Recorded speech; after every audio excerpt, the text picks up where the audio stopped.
Une grande joie de vous avoir. Ce matin, en principe, on devrait avoir des gens au nord de la chute, à Rivière-Rouge. Nous en avons même jusque dans la province du Manitoba, à une église francophone qui nous écoute. Et également, nous en avons au Togo et nous avons les gens du Québec. Alors, gloire à Dieu pour ceci. Ce matin, nous poursuivons notre étude et nous en sommes rendus à une deuxième étude de 2. Et ça s'appelle la marche d'Hénoch dans des circonstances difficiles. C'est ce que nous avons vu il y a quelques semaines. Et nous avons fait la remarque et une distinction que dans Genèse chapitre 4, il parle du chemin de Caïn qu'il faut éviter. Caïn, lui qui a tué son frère. Alors que Genèse chapitre 5 parle de la marche de Seth, qui est une marche à imiter. Et nous avons remarqué qu'Hénoch marcha avec Dieu. Nous avons tiré des applications pour chacune de notre vie, parce que nous aussi, il nous faut marcher avec Dieu. Et comme le passage de Hébreux chapitre 11, versets 5 et 6 nous dit, c'est seulement par la foi qu'Hénoch fut enlevé pour qu'il ne vit point la mort et qu'il ne parut plus, parce que Dieu l'avait enlevé. Car avant son enlèvement, il avait reçu le témoignage qu'il était agréable à Dieu. Or, sans la foi, il est impossible de lui être agréable. Nous avons alors lancé le défi à chacun que pour nous, notre but dans notre vie de témoignage, c'est d'être agréable à Dieu. Sa marche était agréable et nous avons remarqué qu'il marcha avec Dieu pendant 300 ans.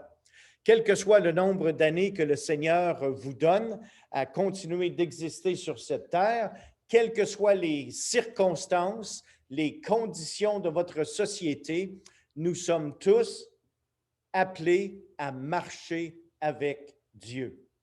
Dans une situation mondiale telle la pandémie du COVID, oui, nous avons le défi. Si Hénoch a réussi de marcher avec Dieu, lui qui vivait dans une société de monde perverti, à un tel point que Dieu a détruit le monde entier, c'est rien comparé à la pandémie mondiale que nous vivons présentement.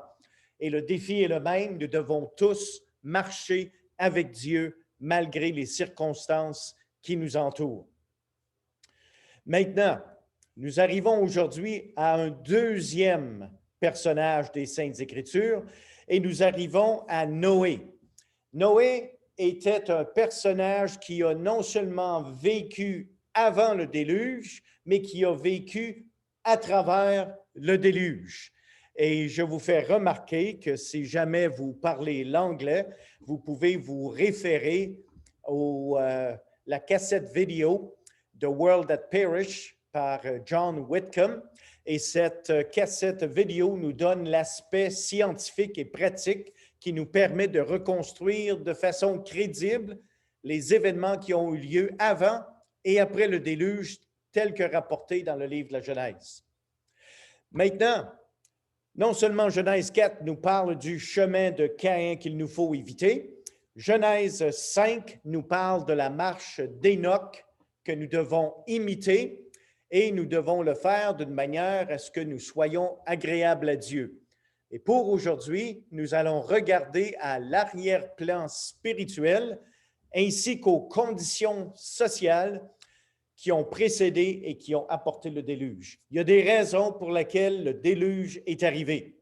Et c'est important pour nous d'être capables de comprendre ceci pour connaître l'impact que cet événement a eu sur le monde entier. Durant les jours avant le déluge, la méchanceté des hommes avait exaspéré la patience de Dieu. Imaginez-vous donc qu'il est possible que Dieu arrive au bout de sa patience. Chaque personne devra rendre compte à Dieu pour ce qu'il vit sur cette terre. Et les gens du temps de Noé avaient agi d'une telle manière, tellement pervertie, que Dieu en avait finalement assez. La grâce de Dieu va s'étirer. mais le jour du jugement, lorsque la patience de Dieu va se terminer, Dieu perd patience et passe au jugement. Je vous ferai remarquer le livre de la Genèse, le livre de la Genèse chapitre 6, Genèse chapitre 6 et le verset 1 et 2. Lorsque les hommes eurent commencé à se multiplier sur la face de la terre et que les filles leur furent nées, les fils de Dieu virent que les filles des hommes étaient belles, et ils en prirent pour femmes parmi toutes celles qu'ils choisirent. Alors, à la première lecture, nous regardons à ce passage et nous disons, bon, ben, c'est pas si pire, hein? Le monde, il donnait des filles et puis le monde se mariait. Mais il faut comprendre que dans le contexte du temps de Noé, il s'agissait ici d'une gratification égoïste et perverse. Et cette gratification égoïste et perverse consistait à la violation continuelle de la loi du mariage. Ce n'était pas une belle situation.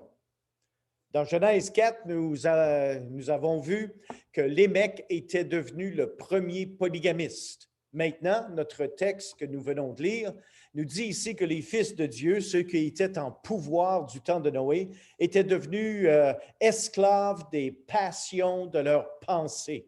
Alors oui, ils prenaient en mariage des filles, mais ils les prenaient par force pour faire les perversions qui leur passaient par la tête. Et ils faisaient ceci à chaque jour. Leur mariage était multiple, leur mariage était par force, leur mariage était brutal. Ils se marièrent pour satisfaire le désir de leur chair et certainement pas par amour. Toutes les pensées de leur cœur, nous dit Genèse chapitre 6, verset 5, se portaient chaque jour uniquement vers le mal. Avez-vous juste pris quelques instants pour avoir l'impact de ce verset sur votre cœur? Écoutez bien, toutes les pensées, pas une pensée de temps à autre, pas il y a 3 jours de la semaine, je pense bien, puis les 4 autres jours, je pense mal, mais toutes les pensées de leur cœur se portaient chaque jour. Et pour mettre un emphase, le texte biblique nous dit à chaque jour uniquement vers le mal. Alors, imaginez-vous quelqu'un qui prend quelqu'un en mariage par force et que tout ce qu'il pense, c'est toutes les perversions qui passent par la tête et il les exerce. Alors, mettez-vous dans les bottines de ces jeunes demoiselles. Alors, il pensait chaque jour uniquement vers le mal. Ce texte laisse sous-entendre que toutes les perversions imaginables étaient la règle du jour et à tous les jours. C'était vraiment pas un monde merveilleux du temps de Noé. Ça se faisait couramment, ça se faisait à la grandeur et c'était la situation. Jésus-Christ lui-même a parlé de Noé et de son temps lorsqu'il a dit dans Matthieu 24, 36, « Pour ce qui est du jour et de l'heure, personne ne le sait. » Les gens lui avaient demandé des questions concernant les choses futures et il dit ici que ni les anges des cieux, ni le Fils de l'homme, mais le Père seul connaît l'heure. Alors, ce qui arriva du temps de Noé arrivera de même à l'avènement, au retour de Christ. Qu'est-ce qui va arriver au retour de Christ? Le même genre de situation qui existait déjà dans le temps de Noé. Dans le temps de Noé, c'est qu'on se foutait de Dieu, on ne pensait aucunement au bien, on faisait continuellement le mal et un jour, bang, le jugement de Dieu arrive. Alors, c'est pour ça que Jésus dit, ce qui arriva du temps de Noé arrivera de même à l'avènement. L'avènement, c'est le retour. Car dans les jours qui précédèrent le déluge, les hommes mangeaient et buvaient, se mariaient et mariaient leurs enfants jusqu'au jour où Noé entra dans l'arche. Et ils ne se doutèrent de rien, jusqu'à ce que le déluge vint et les emporta tous. Il en sera de même à l'avènement du Fils de l'homme. Oui, toutes les perversions de ce monde vont un jour être jugées lors du retour de Christ. Les gens avant le déluge vivaient pour leur gratification personnelle et ignoraient Dieu et ses principes moraux. Mais également, durant les jours avant le déluge, la méchanceté des hommes était grande, mais la grâce de Dieu abondait. Et ça, c'est quelque chose qu'il nous faut remarquer. Toujours dans le livre de la Genèse au chapitre 6 et cette fois au verset 3, nous voyons la grâce de Dieu qui abondait dans un message. Regardez le verset 3. Alors, l'Éternel dit, « Mon esprit ne restera pas à toujours dans l'homme, car l'homme n'est que chair, et ses jours seront de 120 ans. » Dieu avait mis un terme ici. 120 ans. OK, le monde est méchant, le monde est perverti, mais on va leur donner une grâce additionnelle de 120 ans pour se repentir. 120 ans! 120 ans pour se repentir, c'est plus que presque 2 fois mon âge. Imaginez-vous la beauté de la grâce de Dieu. La grâce de Dieu abondait dans un témoignage vivant. Allez dans Genèse chapitre 6, versets 6 et 7. L'Éternel se repentit d'avoir fait l'homme sur la terre, et il fut affligé en son cœur.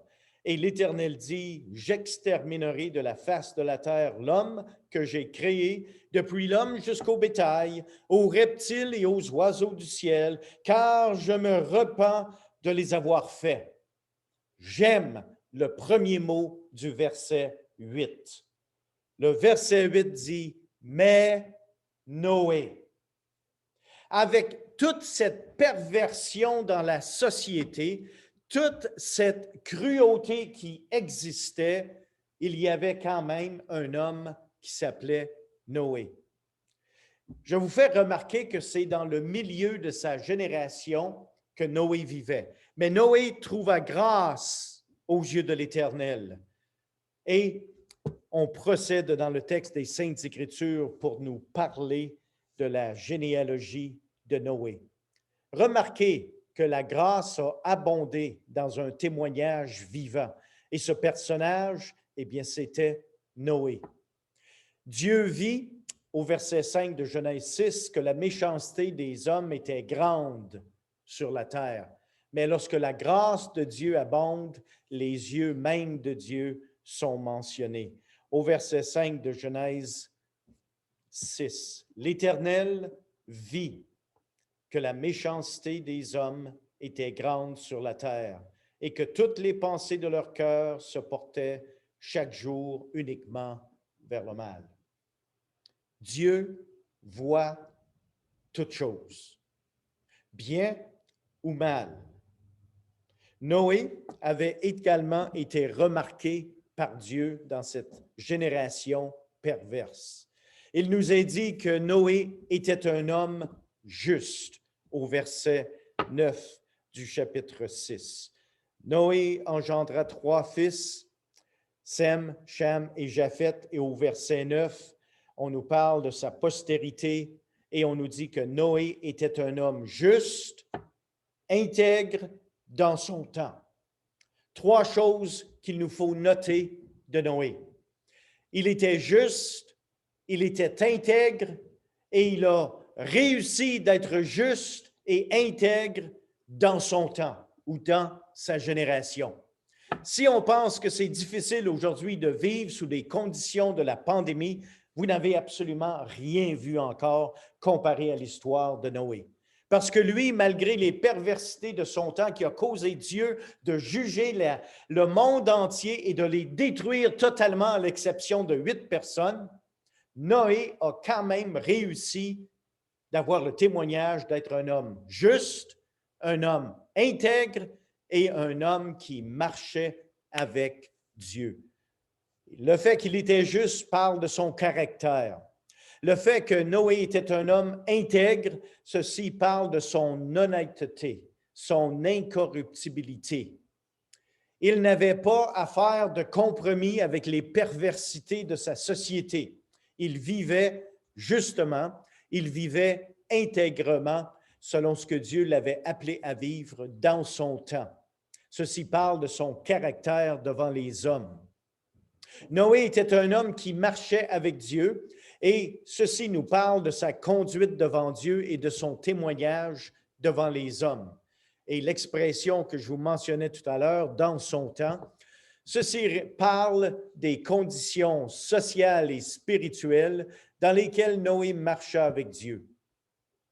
Je vous fais remarquer ici que Noé était un thermostat d'honnêteté et de spiritualité plutôt qu'un thermomètre des conditions sociales et spirituelles de son temps. Quelle est donc la différence entre un thermostat et un thermomètre? Un thermomètre prend la température ambiante, alors qu'un thermostat règle la température désirée. Excusez. Et c'est là la différence dans la vie de Noé. Il était vraiment un thermostat dans sa société perverse. Ceci nous incite à se poser la question, qu'en est-il de nous, dans notre société, dans notre temps, dans notre génération? Est-ce que nous sommes un thermostat ou est-ce que nous sommes simplement un thermomètre qui reflète l'ambiance autour de nous dans notre société? Le fait que Noé marchait avec Dieu dans sa génération démontre qu'il est possible de plaire à Dieu dans une génération perverse et méchante. Si c'était possible pour Noé, c'est possible pour vous et moi.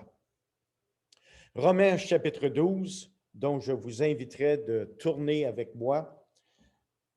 L'épître de Paul aux Romains, chapitre 12, le verset 21 nous dit ceci. Ne te laisse pas vaincre par le mal, mais surmonte le mal par le bien. Voici le secret, comment nous devons nous conduire, comment nous devons marcher dans une société difficile, perverse et pleine d'immoralité. Nous pouvons réussir à faire le bien et nous surmontons le mal en faisant le bien. C'est un petit secret que l'apôtre Paul nous a donné. Ceux qui ne font rien se laissent vaincre par le mal et en deviennent esclaves, alors que ceux qui sont actifs à faire le bien sont vainqueurs sur le mal de leur société qui les entoure. Alors, nous remarquons également que Noé était un homme de foi qui avait un témoignage devant Dieu et non un titre.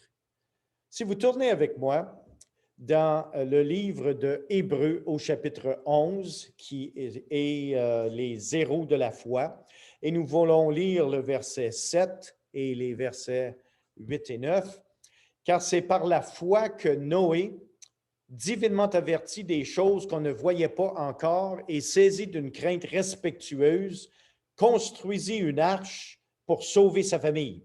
Car c'est par elle qu'il condamna le monde et devint héritier de la justice qui s'obtient par la foi.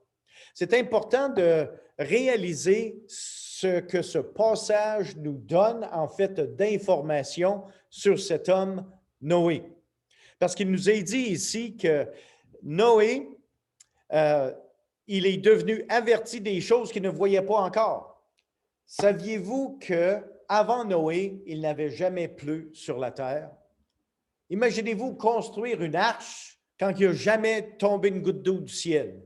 Parce qu'il nous est dit dans le livre de la Genèse que Dieu arrosait la terre par une brume qui s'élevait.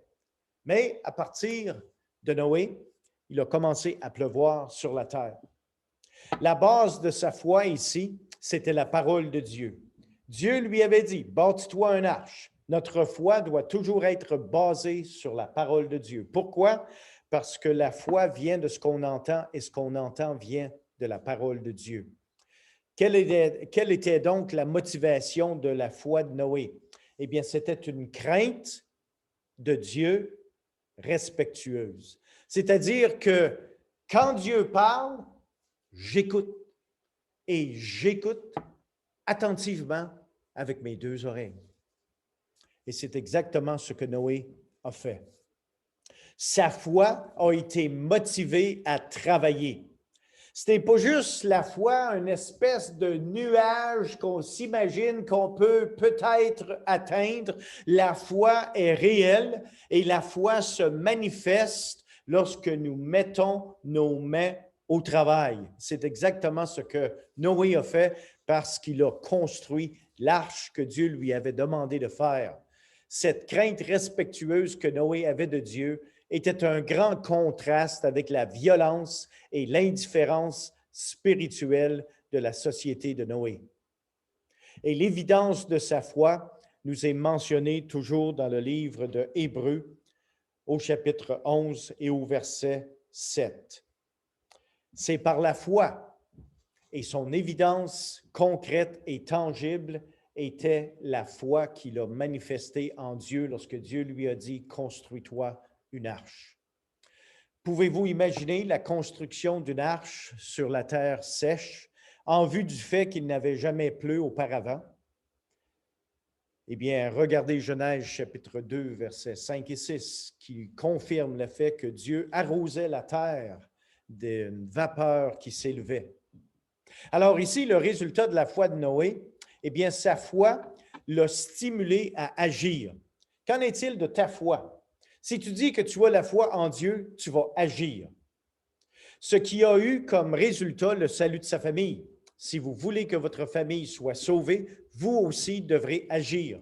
Si votre foi est vivante, elle vous poussera à agir et à travailler. Car la foi sans les œuvres est morte, nous dit l'Épître de Jacques, chapitre 2, verset 26.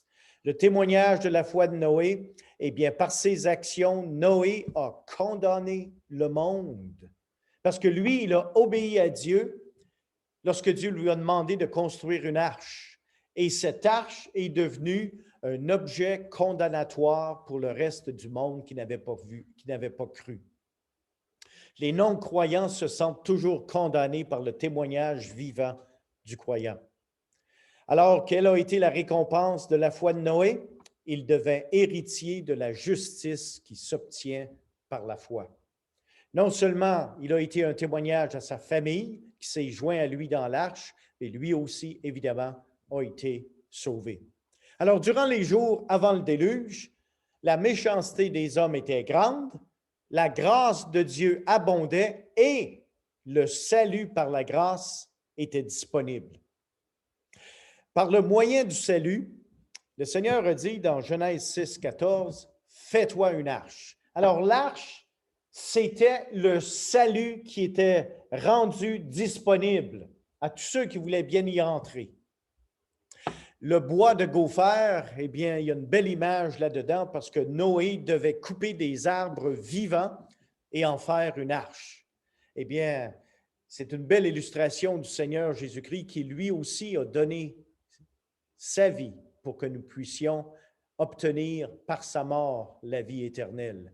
Christ qui a été vivant est mort pour que nous puissions vivre.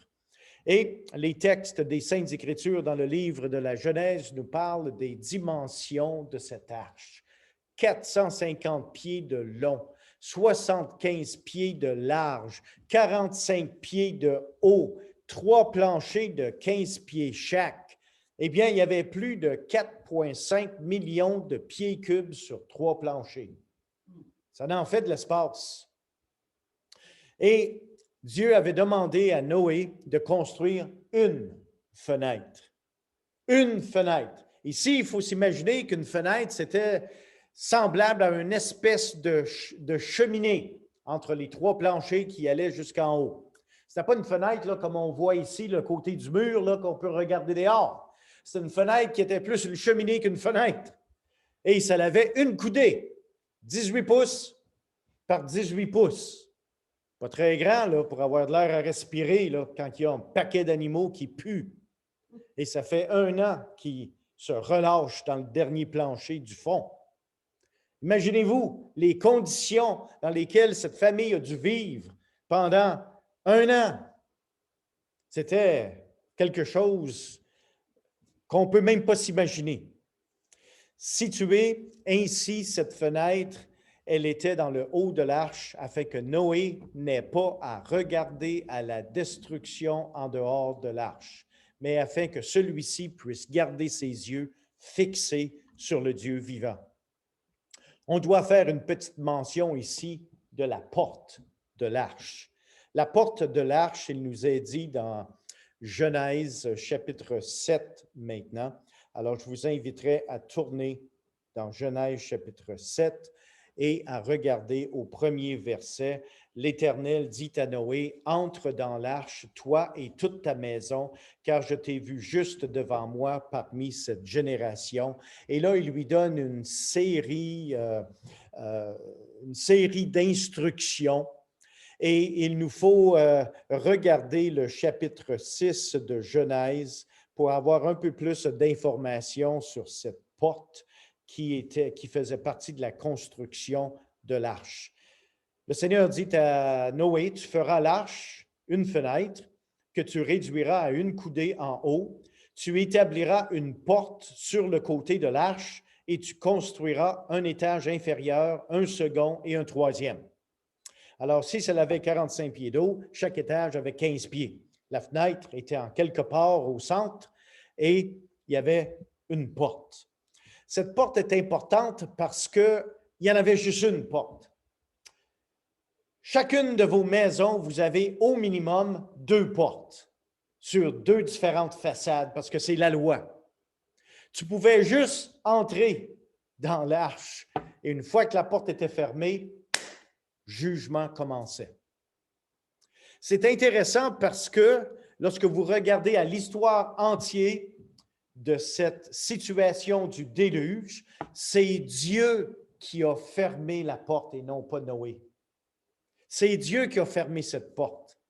Et ça, c'est important parce que le Nouveau Testament nous rappelle que Christ est la porte. Il est la porte du salut, comme la porte de l'arche était le salut pour les gens du temps de Noé. Et dans l'Évangile de Jean, et j'aimerais lire rapidement ces passages, l'Évangile de Jean au chapitre 10 et au verset 7, il nous est dit, Jésus leur dit encore, en vérité, je te le dis, je suis la porte des brebis. Descendez au verset 9, je suis la porte. Et quand vous allez dans Jean chapitre 14, verset 6, Jésus est la porte, le chemin et la vie. Et ça, c'est important de réaliser cette comparaison. Autant Jésus est la seule porte au ciel dans le Nouveau Testament, autant la porte de l'arche était le seul moyen du salut pour les gens du temps de Noé. Et il nous faut remarquer que dans le plan du salut, il y a 4 éléments, toujours 4 éléments. Il y a l'élément de la condamnation. La condamnation, c'est que le monde a péché, le monde sont pervertis, le monde est condamné. Ça, c'est le premier élément. Le deuxième, c'est qu'il y a une provision. Dans le temps de Noé, la provision, c'était l'arche. Dans notre temps, la provision pour notre salut, c'est la croix du Seigneur Jésus-Christ. Et ensuite, le troisième élément du plan du salut, c'est l'invitation. Le monde a été invité à se joindre à Noé, mais il y a eu juste la famille de Noé qui a rentré dans l'arche. Aujourd'hui, à maintes et maintes reprises, le Seigneur invite les gens de venir à lui et de s'approvisionner de son sacrifice sur la croix pour être sauvés. Et le quatrième élément du salut, eh bien, ça prend une décision. T'embarques-tu ou t'embarques-tu pas? Est-ce que tu vas rentrer dans l'arche ou tu ne rentreras pas dans l'arche? Est-ce que tu vas accepter Christ ou tu vas dire non à Christ? Alors ça, c'est toujours les 4 éléments du salut. Condamnation, provision, invitation, décision. Alors l'invitation de Dieu ici, c'est « entre dans l'arche ». L'unique sécurité qui était disponible. Dieu a toujours invité les gens de venir à lui, de la Genèse à l'Apocalypse. Et c'est pour ça qu'il continue même jusque dans l'Apocalypse, chapitre 22, verset 17. « Venez à moi, venez à moi ». La réponse de Noé dans Genèse, chapitre 7, verset 7, Noé a entré dans l'arche. Mais le reste du monde entier a resté en dehors de l'arche. Alors, il n'a pas été sauvé. Lorsque la grâce de Dieu se termine, son jugement commence. Et ça, il faut se le dire et même se le rappeler. La grâce de Dieu est grande lorsqu'il offre le salut à tout le monde, lorsqu'il les invite à venir à lui. Mais le jour va venir où sa grâce va se terminer et lorsque sa grâce va se terminer, c'est le jugement de Dieu qui va commencer. Et remarquez, dans Genèse chapitre 7, Genèse chapitre 7 et le verset 7. Genèse chapitre 7, le verset 7. 16, excusez-moi. Chapitre 7 et le verset 16. Il entra, mâle et femelle, de toute chair, comme Dieu l'avait ordonné à Noé. Puis, l'Éternel ferma la porte sur lui. Il y a tellement une belle théologie dans ceci. Ce n'est pas Noé qui a décidé de fermer la porte parce qu'il a commencé à pleuvoir. C'est Dieu qui a fermé la porte. Et je vous fais remarquer que quand Dieu ferme une porte, elle reste toujours fermée. C'est pour ça que quand Noé a sorti de l'arche, il a enlevé le toit pour sortir. C'est assez intéressant. Et ceci, vous pouvez lire le reste du texte biblique. Quand Noé a sorti de l'arche, il n'a pas sorti par la porte, il a sorti par le toit. Ça, c'est intéressant. Alors, le jour va venir dans la vie des individus qui sont pervers, qui sont pécheurs, qui sont déterminés à s'opposer à Dieu, lorsque Dieu va tout simplement fermer la porte. Et le jugement de Dieu commence. C'est pour cette raison, de toute façon, qu'il nous est dit dans les Saintes Écritures, « Aujourd'hui est le jour du salut ». Alors, nous avons l'invitation de Dieu lui-même de venir à lui. Noé connaissait très bien le confinement. Ha! Vous vous troublez aujourd'hui à cause du confinement de COVID-19, le gouvernement qui nous donne un couvre-feu, c'est pas grave comparé à Noé. Mettez-vous dans ses sandales. Dieu lui a dit, rentre dans l'arche. Noé rentre. Dieu ferme la porte. Oh! Hey! Il a plu pendant 40 jours et 40 nuits. Après ça, l'eau a commencé à descendre pour 150 jours. Un autre 150 jours de confinement, la deuxième vague que tu restes à la maison. Wow! Puis après ça, il y a eu 3 mois, on ne sait pas trop ce qui s'est passé. Après ça, 40 jours, c'est comme s'il y avait une troisième puis une quatrième vague. Puis finalement, il y a eu 10 semaines, puis il est encore trop de bonheur, on reste à la maison. Puis après ça, une autre semaine, puis là, il y a de l'espérance, mais encore, il faut rester à la maison. Finalement, il y a une troisième semaine, puis là, la colombe, elle ne revient plus. Là, Noé, il enlève le toit, puis il sort de l'arche. Wow! Je veux que vous réalisez quelque chose ce matin, les amis. Il y a 2 sortes de confinement. Il y a le confinement personnel, puis il y a le confinement mondial. Puis Noé les a vécus toutes les 2. Le confinement personnel, c'est quand tu es forcé de t'encabaner dans ta maison pour des raisons X, Y ou Z. Dans la situation de Noé, il était confiné à son arche. Si vous pensez que vous êtes seul à être frustré à cause du confinement, pensez à Noé. Ça devrait vous placer les esprits. Pensez à Noé qui était confiné dans l'arche avec la senteur des excréments qui montaient. Pensez à Noé qui devait travailler à la noirceur parce qu'il y avait juste une fenêtre, puis quand tu es dans les coins de l'arche, il n'y en a pas beaucoup de clarté. Et ça, c'est la situation réelle de Noé. Alors toi, tu as encore l'électricité, tu as encore de l'eau, tu es encore capable d'aller à la salle de bain et ça ne sent rien parce que tu flushes. Puis tu te plains. Wow! Qu'est-ce qui se passe? Mais il y a une deuxième sorte de confinement. Puis Noé l'a vécu, c'est le confinement mondial.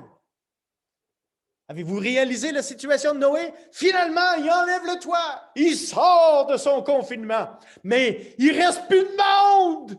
Le monde est tout parti, il n'y en a plus pas un. sont toutes partis.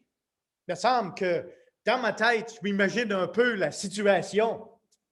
Madame Noé, il faut se dépêcher, il faut aller faire un voyage à Costco, il faut remplir les tablettes. Oh, excuse, mon cher Marie Noé, mais il n'y en a plus de Costco, il est dans le fond de l'eau, en quelque part. Bon, c'est pas grave, on va commencer à cultiver à terre. Ça fait que, Noé, il s'aligne pour aller au Patrick Morin puis aller chercher des outils. Mais il n'y en a plus de Patrick Morin! Puis là, il se dit, oh, ça fait tellement longtemps que je suis confiné. Ah, peut-être que je vais voir un policier. Il n'y en a plus de policiers! Ils ne pourront plus vous donner de ticket, il n'était plus là. Wow! Vous ne pouvez même pas aller au IGA pour avoir des points Herbert. Il n'y en avait plus! Vous ne pouvez même pas aller à l'hôpital quand il y avait un petit babo. Il n'y en avait plus d'hôpital. Hey, parlez-moi d'un confinement. Tu sors de ta cabane puis il n'y a plus rien. Tu sors de ton large puis tout le monde est parti. Il n'y en a plus. Ça, c'est un vrai confinement. Puis en plus, le gars, il avait 600 ans. 600 ans, puis il sort, il n'y a plus rien. C'est surprenant qu'il a viré une brosse. Parlez-moi de sa santé mentale. On en parle, la santé mentale, dans notre confinement. Oh, on est malade. Regarde donc Noé, voir. Regarde Noé. Et qu'est-ce qu'il a dû vivre à travers? Alors, les amis, on a tout un défi devant nous autres ce matin. Le défi d'être un témoignage malgré les circonstances qui nous entourent. Et ça ne veut pas dire que ça va être facile. Mais si Noé a eu un témoignage agréable à Dieu dans sa génération, dans son temps, alors le défi pour nous est d'être un témoignage agréable à Dieu dans notre temps. Puis, si jamais vous allez devoir vivre une espèce de confinement mondial, revisez vos notes sur Noé et encouragez-vous. Parce que Noé a survécu et à cause du fait qu'il a survécu, lui et sa famille, vous êtes ici aujourd'hui. Alors que le Seigneur vous bénisse dans votre considération du message qui est devant nous ce matin et du défi que Dieu nous a donné.